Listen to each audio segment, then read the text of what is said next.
तो हेलो प्यारे प्यारे बच्चों, आप सभी का स्वागत है आज के इस नए वीडियो में नए टॉपिक के साथ। आशा करता हूं कि आप सभी बहुत ही मस्त होंगे और अपने अपने पढ़ाई में तेजी के साथ व्यस्त होंगे।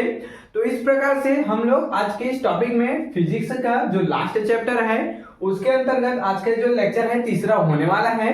और इसमें हम लोग भू तरंग संचरण, आकाश तरंग संचरण, व्योम तरंग संचरण क्या होता है इसके बारे में डिटेल से आपको जानकारी देने वाले हैं फिगर के माध्यम से। तो आप इस वीडियो में अंत तक से बने रहिएगा।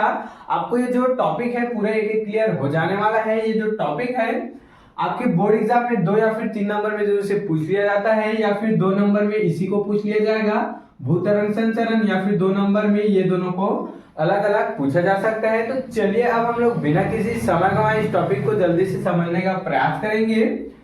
तो सबसे पहले भू तरंग संचरण एवं आकाश तथा व्योम तरंग संचरण को समझने से पहले इस संचार व्यवस्था क्या होता है इसको एक बार और समझने का प्रयास करेंगे। हालांकि इसको हम लोग इस वाले वीडियो में अच्छे से जानकारी ले चुके हैं। आज की इस वीडियो में और समझते हैं कि आखिर संचार व्यवस्था क्या होता है। तो ऐसी व्यवस्था या फिर ऐसी व्यवस्था को क्या कहते हैं, संचार व्यवस्था कहते हैं, जिसके माध्यम से एक स्थान से दूसरे स्थान तक सिग्नल को या फिर हमारे जो बोलने के माध्यम है उसको पहुंचाया जा सकता है, हमारी बातों को पहुंचाया जा सकता है। इसको क्या कहते हैं, संचार व्यवस्था कहते हैं। या फिर और सिंपल भाषा में कहें तो यह एक ऐसी युक्ति है जिसके माध्यम से हमारी बातों को एक स्थान से दूसरे स्थान तक पहुंचाया जा सकता है या फिर सिग्नलों को एक स्थान से दूसरे स्थानों तक पहुंचाया जा सकता है। इसको हम लोग 3 भागों में समझे थे। इसको हम लोग सबसे पहले प्रेषित्र देखे थे। क्या देखे थे बच्चों? सबसे पहला भाग कौन सा था? प्रेषित्र था। इसके बाद प्रेषित्र क्या होता है? सिग्नल को ले जाने वाला। इसके बाद मध्य का भाग क्या होता है? चैनल होता है।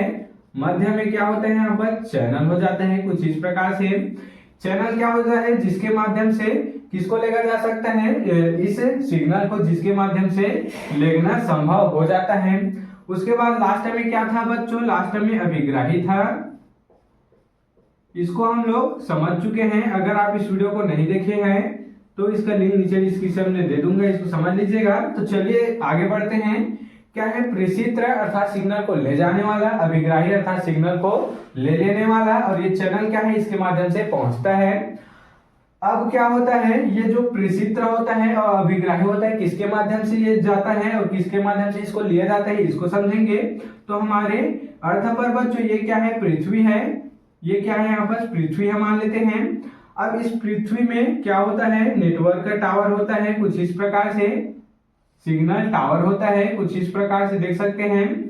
तो यहाँ पर क्या लगा होता है? एक एंटीना लगा होता है। तो इसको क्या कहते हैं? इसको एक मिनट, इसको क्या कह दिया जाता है? इसमें एंटीना लगा होता है तो इसको क्या कह दिया जाता है? प्रेषक। प्रेषक एंटीना। इसी प्रकार से इसमें भी लगा होता है, इसमें भी एंटीना लगा होता है। तो इस एंटीना को क्या कह दिया जाता है? इसको अभिग्राही एंटीना कह दिया जाता है। इसको अभिग्राही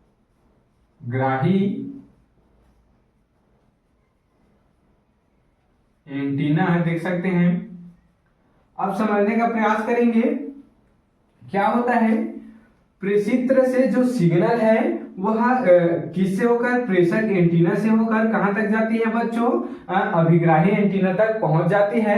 तो इस प्रकार से जो संचरण की व्यवस्था होता है, संचार का जो व्यवस्था होता है उसका संचरण इसी प्रकार से हो पाता है।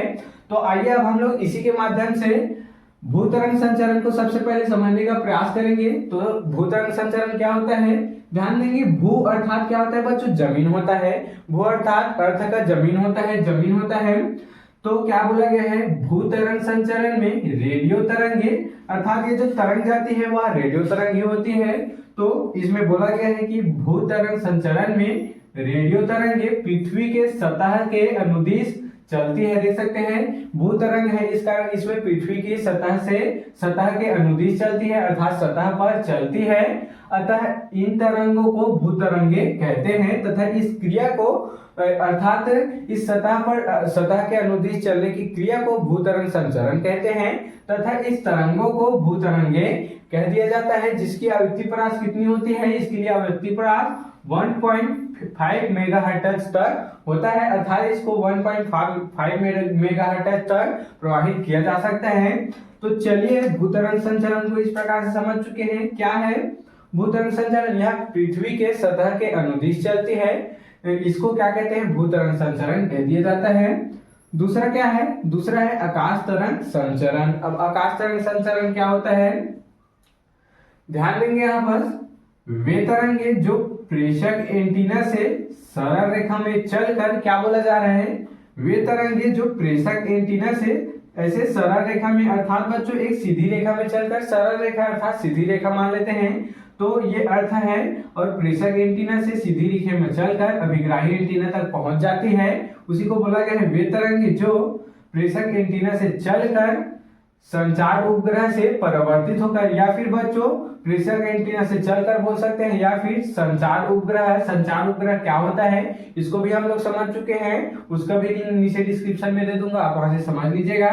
आइए इसको समझते हैं। आकाश तरंग संचरण को क्या बोला जा रहा है, वे तरंगे जो प्रेषक एंटीना से चलकर अभिग्राही एंटीना तक आसानी से पहुंच जाती है, उसको आकाश तरंग संचरण कहते हैं। या फिर ऐसे देखिए तो परिभाषा के माध्यम से देखें तो वे तरंगे जो प्रेषक एंटीना से सरल रेखा में चलकर या फिर संचार उपग्रह से परिवर्तित होकर अभिग्राही एंटीना तक पहुंच जाती है, इसको आकाश तरंग संचरण कहते हैं। इसको आकाश तरंग कहते हैं तथा यह जो क्रिया है वह आकाश तरंग संचरण कहलाती है। इसके लिए 40 मेगाहर्ट्ज होती है, 40 मेगाहर्ट्ज से ज्यादा हो सकता है, अर्थात इसको 40 मेगाहर्ट्ज से ज्यादा प्रवाहित किया जा सकता है।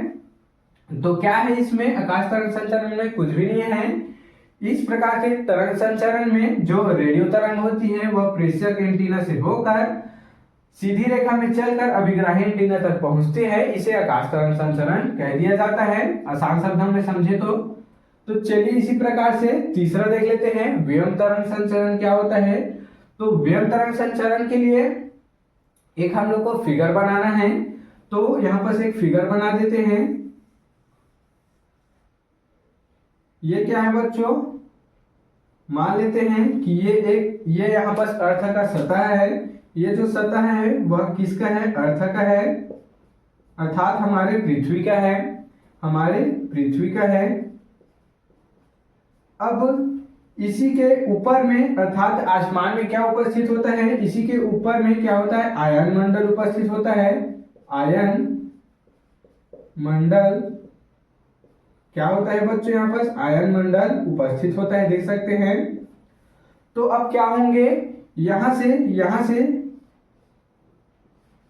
ये कौन सा एंटीना है? ये प्रेषक एंटीना है, इसको मान लेते हैं, इसको प्रेषक एंटीना मान लेते हैं। ये क्या है यहाँ पर? ये अभिग्राही एंटीना है।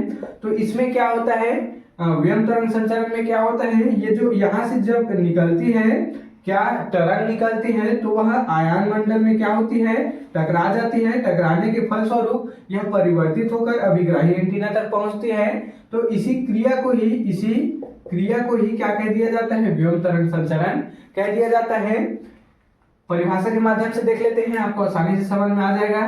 तो वे रेडियो तरंगे जो आयन मंडल से परिवर्तित होकर, देख सकते हैं अभी हमने बताया आयन मंडल से परिवर्तित होकर विभिन्न स्थानों तक पहुंच जाती है, अर्थात पृथ्वी के अर्थ के विभिन्न स्थानों तक पहुंच जाती है, व्यम तरंग उसी को कहते हैं, अर्थात वह व्यम तरंग कहलाती है तथा यह क्रिया व्यम तरंग संचरण कहलाती है।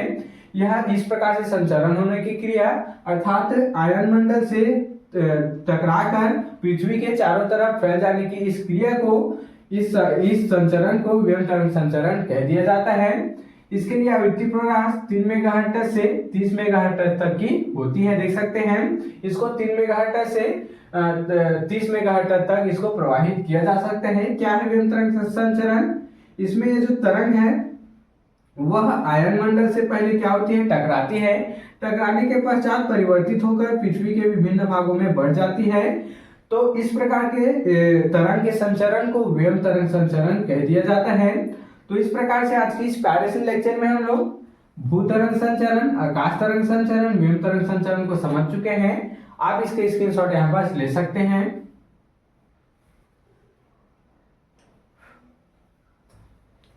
तो आशा करता हूं कि आपको जो टॉपिक है वह आसानी से क्लियर हो गया होगा। अगर आपको ये जो टॉपिक है वो समझ में आ गया होगा तो इस चैनल को जल्दी से सब्सक्राइब करके बेल वाले आइकन को दबाकर प्रेस कर लीजिएगा और कमेंट बॉक्स में एक छोटा सा कमेंट जरूर से छोड़ दीजिएगा कि आपको ये जो टॉपिक है वह समझ में आ रहा है या नहीं। तो चलिए बच्चों, फिर मिलते हैं किसी नेक्स्ट वीडियो में नए टॉपिक के साथ। तब तक के लिए जय हिंद, जय भारत।